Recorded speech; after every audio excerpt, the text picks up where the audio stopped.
बिस्मिल्लाहिर्रहमानिर्रहीम। 5508 हाजी सन्स की वैरायटी ये दूसरी पिकिंग के लिए तैयार है।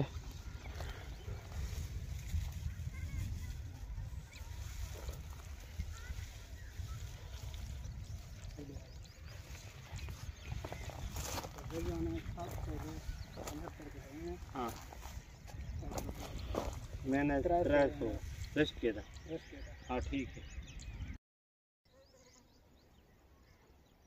आप जो फसल देख रहे हैं 15-16 जून को इस में से 150 मन सब्ज़ जो है वो मिर्च चुनाई की गई थी और 3,30,000 की हुई थी।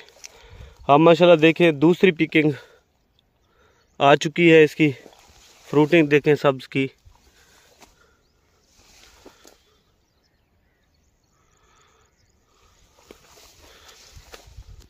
ये 5508 है हाजी सन्स की वैरायटी। बिल्कुल जो है वो डार्क ग्रीन है, सब्ज़ के तौर पर महंगी सेल होती है।